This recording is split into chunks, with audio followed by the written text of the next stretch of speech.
Welcome to Health Club with Julia. I'm your host, health coach, and registered dietitian, Julia Campagna. I'm on a mission to bridge the gap between looking your best and living your life to the fullest. After years of over dieting, struggling with disordered eating, and destroying my social life, I finally found how to reach my dream physique without sacrificing the things I love. Now I'm sharing all my strategies and education with you. We'll be talking all things health, including hormones, metabolism, and lifestyle to help you cut out the confusion and start living. So get cozy and join the club. Hello, welcome to another episode of the Health Club with Julia podcast. As always, I am so happy you are here.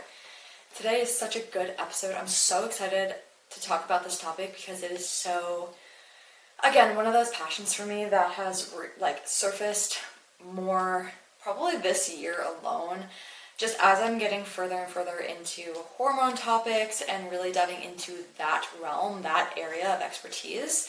I have found a love for pregnancy and fertility and prep and all of that kind of stuff. I think it's so fascinating, and I know a lot of women struggle with fertility and pregnancy issues and just like everything regarding that, and so it is such a passion of mine and something that I find so interesting. So I'm really excited to dive into this one today, especially as this is kind of like more and more relating to my life. I think it's always fun to talk about things that you relate to a little bit more just because you have your own experiences with them.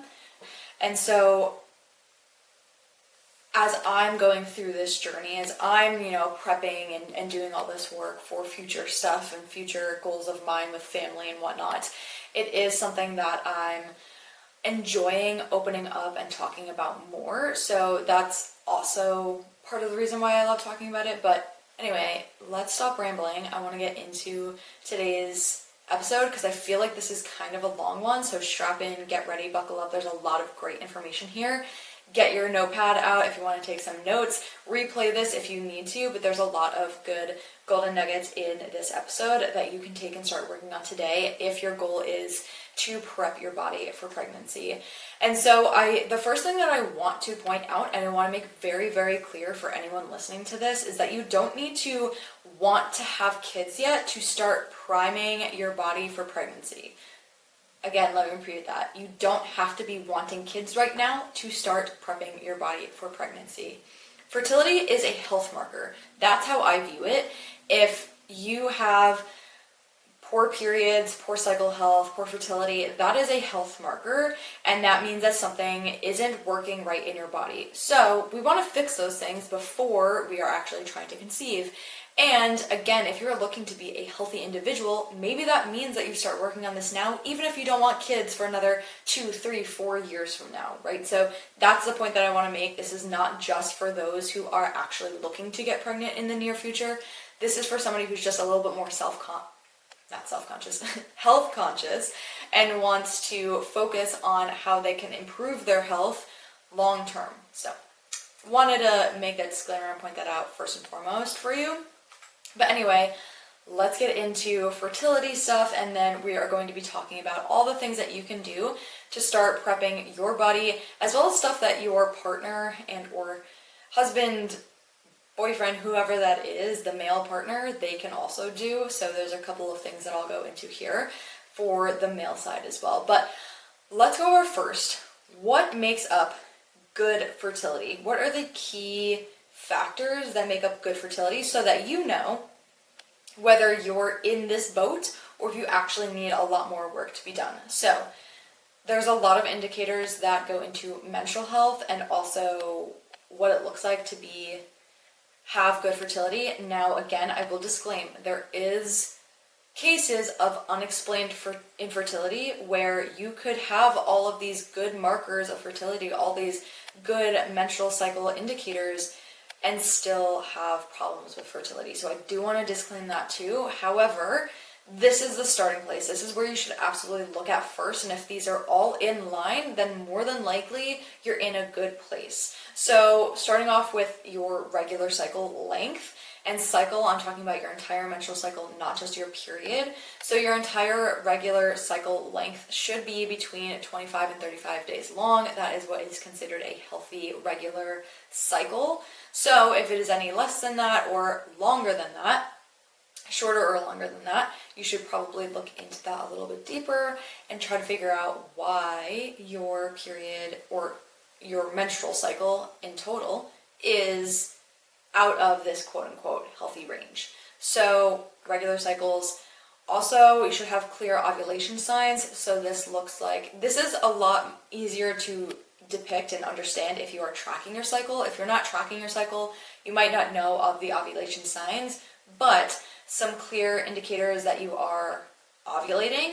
Number one, your temperature changes throughout your cycle. So in your luteal phase, your temperature should increase and stay elevated for the entire luteal phase until you start your bleed again. So that's number one. Number two, cervical fluid. This also changes throughout your cycle, so it will be more dry and or sticky, clumpy in the beginning half of your cycle, then get more abundant, watery, stretchy around ovulation, and then again kind of dry up, get stickier towards the end of your cycle again. So that does change throughout your cycle, and that is a marker of good ovulation. And then another thing that we can do is use ovulation tests or LH tests to signify that our LH, which is the hormone that triggers ovulation, that is elevating and getting to a place where it needs to be to actually trigger the ovulation to happen. Now, LH strips or ovulation tests, they can't confirm ovulation. You need the other things to kind of confirm that. But again, it is still a good sign of clear ovulation. Third thing with good fertility or menstrual cycle indicators is your luteal phase. You should have an adequate luteal phase. It should be anywhere from 12 to 14 days long. Usually it's not going to be longer than that because of the ovulation process and how long the egg takes to travel down. So it should not be longer than 14 days, but it can be shorter. And if it's shorter than 12 days, again, let's look into that. Is there a progesterone issue? Is there an ovulation issue? Usually if it's a shorter luteal phase, there's something going on with your follicle or corpus luteum. So we need to check in with that and see, is there something going on a little bit deeper? Why are your luteal phases shorter than they need to be? Another good indicator is your temperature shifts. So I already mentioned this with the clear ovulation signs, but your temperature should shift. Your basal temperature should shift at least 0.5 degrees Fahrenheit post-ovulation and then stay high. Any temperatures that are not 0.5 degrees could be related to gut issues or there could be other markers that are related to this, but in general, for good menstrual health and fertility, you should be seeing higher basal body temperatures in the last half of your cycle post-ovulation, and they should stay elevated. Another one for good indicators is your fertile cervical mucus patterns. Again, I already described that in the ovulation signs, so you've heard that there, but yes, your cervical fluid or cervical mucus does change throughout your cycle. You also should have pre-ovulation libido increases. Libido is there for a reason. So obviously, when you are getting closer to ovulation, your body's number one goal in reproductive health is to reproduce. Whether you want kids or not, that is what your body is designed to do. So when you get closer to ovulation, your libido should increase. That is a signal from your body, hey, we're getting closer to ovulation. It is now the time to reproduce. Let's gear up. Let's get ready for this. So it should increase before ovulation, get you more in the mood. If you're not seeing any changes in libido, there could be some issues with estrogen, testosterone, other issues. So gotta look into that. You should also not be spotting between periods, so no spotting in between. It should be, again, a regular cycle. You go through your follicular phase, your ovulation, you ovulate, then you go through your luteal phase, and then you have your bleed. If you're spotting mid-cycle, if you're spotting randomly throughout, now some people can get light bleeding or spotting around ovulation when they actually ovulate. However, you should not be having spotting randomly in your cycle. And then the last thing I'm going to mention with good menstrual cycle and fertility indicators is the flow of your bleed. You should have a normal flow. It should be anywhere from 3 to 4 days as a minimum to 7 days max. If it's any shorter than that, again, potentially an ovulation issue, estrogen issue, progesterone issue, there could be multiples. And if it's longer than that, that's obviously an issue as well. So it should be anywhere from 3 to 4 to 7 days long in terms of your actual bleed. So those are all indicators that you have a healthy menstrual cycle, good fertility. If those are all online and you see all of those and you're checking them all off, then that's great. You're at a really good starting place with prepping your body and getting ready for conceiving if that's in your near future, or just improving your health if you're not ready for that. So let's go over now some hormonal balance signs. So how do we kind of look at our hormones and how do we know if they are balanced, imbalanced? Now, again, the obvious, most in-depth way to do this is through testing to really kind of get a bigger picture of what's going on internally with your body, whether that is through serum labs or that's through a Dutch test. Testing is always going to be the gold standard of actually looking into your body and seeing what's going on. But there are some things that we can do to make sure that your hormones are pretty in a good range. So talking about progesterone, the way that we can make sure that you have adequate progesterone is by confirming the temperature changes and also testing, like I said. But that's a really good way to see if we have adequate progesterone. This is because post-ovulation, when your follicle turns into the corpus luteum, that corpus luteum is what pumps out progesterone. So if you went through the ovulation phase, if you are now having that corpus luteum, that follicle that's disintegrating and becoming that corpus luteum, then you should see temperature increases, because as that's pumping out progesterone, progesterone is thermogenic, meaning it will raise your body's temperature. That is why we see a temperature increase in the later half of your cycle. And that temperature increase is what we want to see in terms of fertility. So if we can confirm that there are temperature changes going on, more than likely you have adequate progesterone, because you have this elevated temperature and it's then staying high. That's also a key, is how long does that temperature stay elevated? That can also be an indicator of adequate progesterone. So that is kind of where we can start with locating a progesterone and where it's at.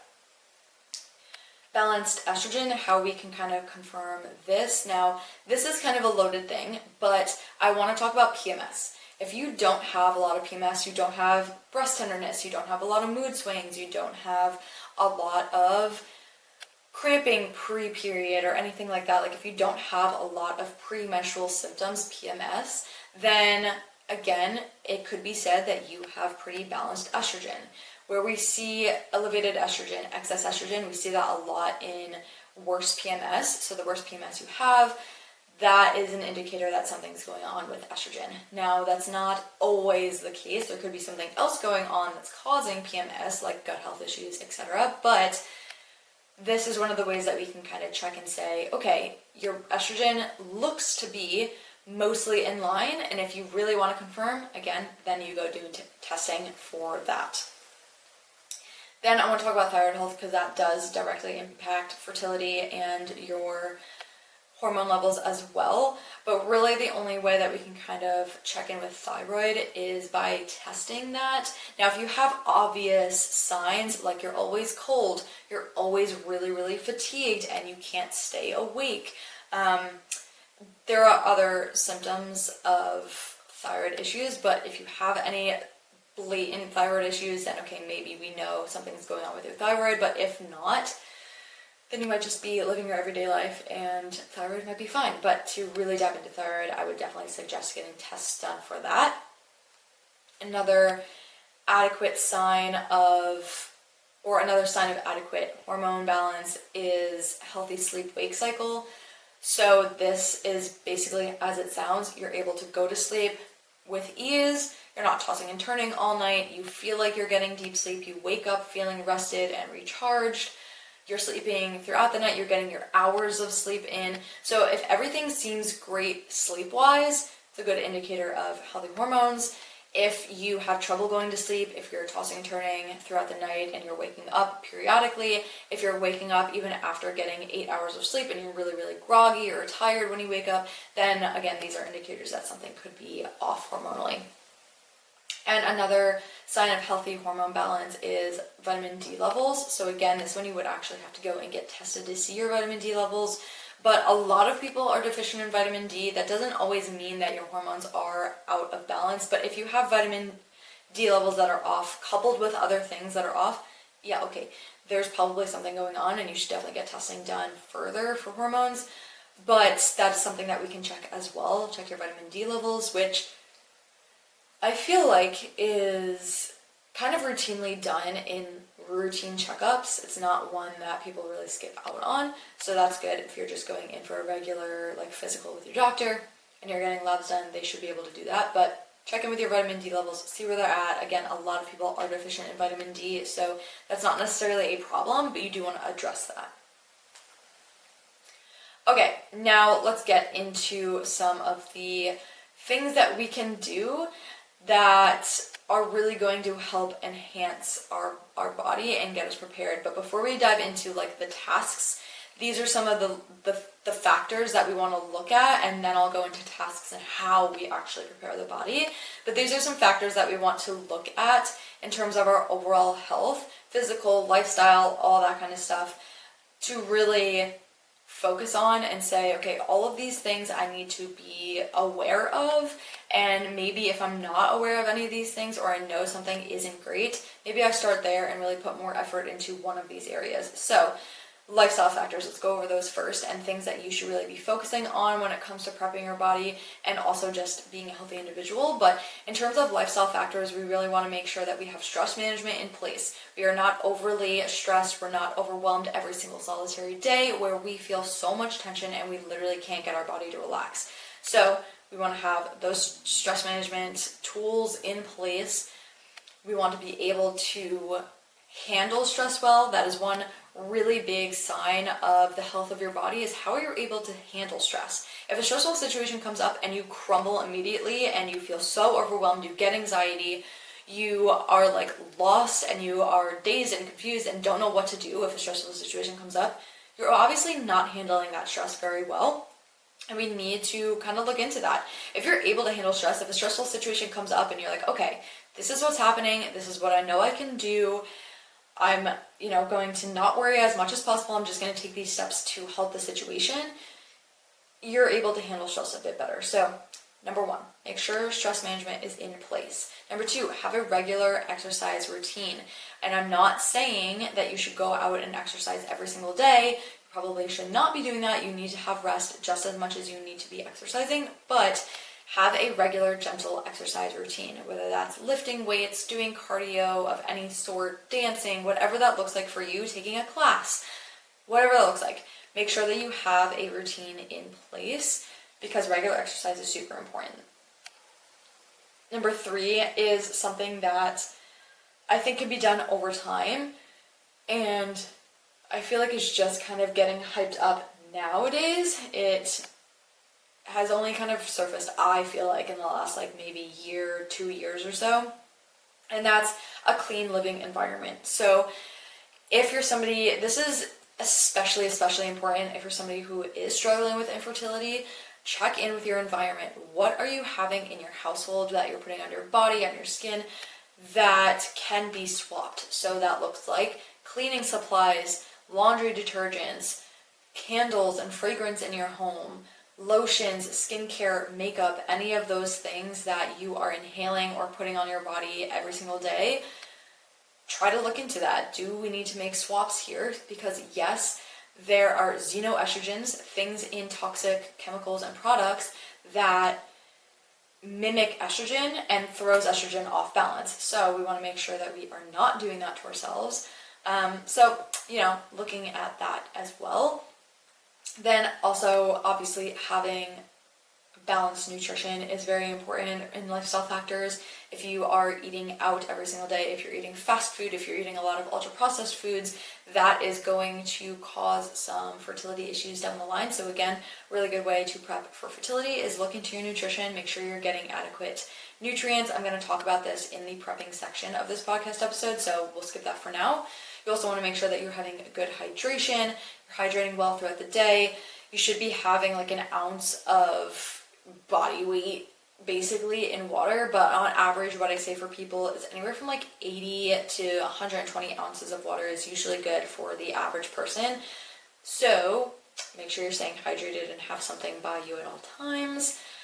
Also, check in with your emotional well-being. Again, this goes back to stress, but stress, depressed, anxiety, if you have a lot of underlying issues going on, trauma, this can all be impacting your fertility and your health of your body. So make sure you're checking in with just your overall emotional well-being as well, because that's something that I feel like a lot of people don't actually think about and take into consideration when it comes to prepping for fertility. So look into that as well. And then there are some physical indicators as well that we can look at to say like, okay, these are things that are signs that I potentially have good fertility or potentially not great fertility. So physical indicators of good hormone activity and fertility is a healthy BMI, so a BMI between 18.5 and 24.9. Now I will say, you can take this with a grain of salt, BMI used to be used a lot as like the gold standard way back when, like years ago it used to be used. Now there's more and more research coming out that is it as detrimental as we thought it once was? I don't think so. There's plenty of cases where somebody might have a high BMI, but they're super lean, don't have a lot of body fat on them, and are a healthy individual overall. So I wouldn't say it's the only indicator, but it gives you a rough outline of where you're standing. Then another physical indicator is your energy levels. How energized are you? Are you crashing every single solitary day at 2 or 3 p.m.? Are you waking up feeling groggy? Are you going to bed exhausted? Or are you waking up feeling well rested, energized, ready to start the day? Are you able to get done your chores and everything during the day, work stuff, etc.? Are you getting home and you might feel a little bit tired after work? That's somewhat normal to feel a little bit drained, but are you able to go home and talk with your spouse and get dinner set and do all the things that you need to do at night before bed? Basically, are you dragging throughout the day or not? That can be, indicators of your health status and hormone status. So definitely check in with your energy levels. You also want to check in with your bowel movements. Are you having regular bowel movements? You should be going to the bathroom every single day. Now, yes, there are times where you might skip a day here or there. If it's not a normal consistency for you to be skipping, then that's fine. If you are skipping a day, like if you're going every other day, not great. If you are going once every 3 weeks, very not great. So check in with your bowel movements. Again, this is something that definitely does impact hormones. Your bowel movements help us excrete toxins in our body. It literally excretes waste out of our body. And if you are not doing that, it's recirculating, can cause hormonal imbalances. And obviously that's not great for prepping for pregnancy. So we want to be going at least once a day, every day. And make sure you're checking in with that, seeing your frequency. Also, like, how are your stools? If you're going once a day, but you're straining and it's like pebbles, that's not great either. It should be a normal, healthy bowel movement. If you want to understand what a normal, healthy bowel movement looks like, look up the Bristol stool chart and look at numbers between like 4 to 6. That's kind of like your healthy range. So you can go do that if you want to. A physical indicator that's also good is quality sleep. So you're getting your 7 to 9 hours. I would even argue and say 7 is not enough. 8 to 9 hours is ideal. So are you getting your hours of sleep? Are you getting good quality sleep, staying asleep throughout the night, feeling rested when you wake up, etc.? So check in with that. Normal body temperatures, you're not having fevers frequently, anything like that going on. You have healthy skin and nails. This is also indicators. Hair, skin, nails are really good indicators of your health. So check in. Are your nails brittle? Is your hair brittle or damaged? Are your nails damaged, easily cracked or breaking? Your skin, do you have a lot of acne going on? Is it pretty clear? Is it dry? Is it hydrated? Really look into your skin, hair, and nail health. And then also your appetite is a really good physical indicator as well. Do you have regular appetite? Do you have normal hunger cues? Does your body tell you when you're hungry after like 3 hours of not eating? Do you get super hungry? Are you not getting any hunger cues at all? That's not a good thing. So check in with your appetite as well. And then I want to go a little bit more specific into men and indicators for their sperm health and what they can look out for. A lot of this stuff in terms of males is going to be through testing. So a lot of this stuff is not just like visible through the eye like the other things that I've been talking about. But I do want to go over sperm health indicators and things to look out for with testing if you do want the male to get tested as well in your prepping for pregnancy journey. I do think it's really, really important that males take accountability during this whole prepping phase as well. They are half of the equation. Their health matters, and so they should be doing all the things to prep their body as well and getting tests done for themselves. So just want to highlight that. But in terms of testing and things that we can look out for sperm health indicators, number one is optimal sperm count. Ideally, we want to be over 30 million per milliliter.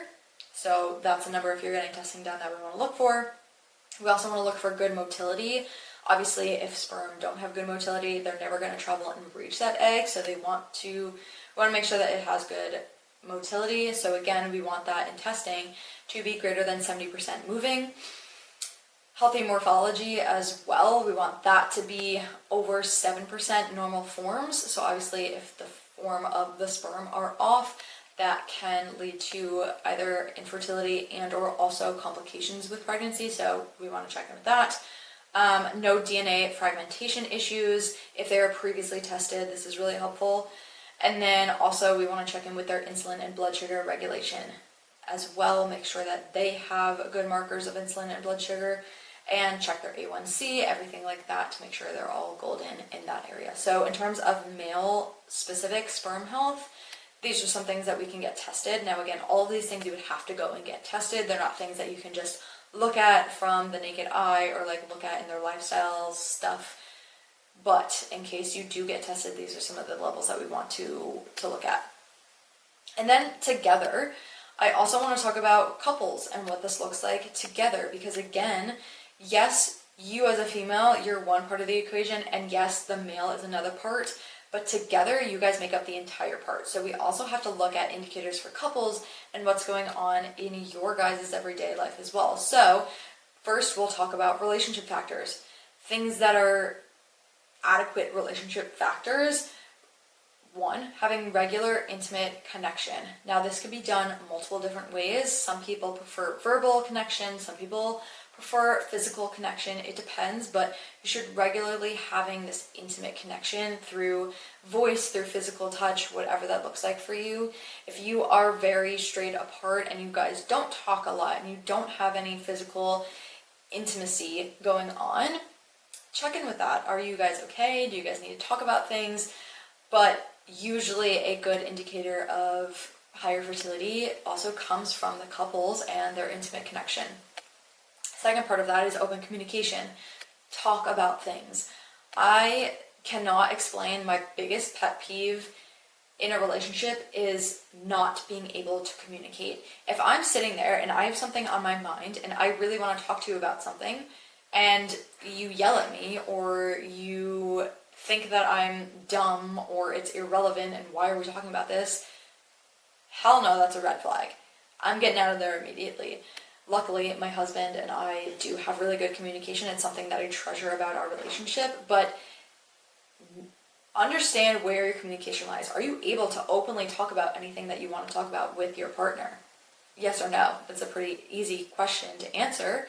If no, you really have to dig deeper into that situation and what's going on there.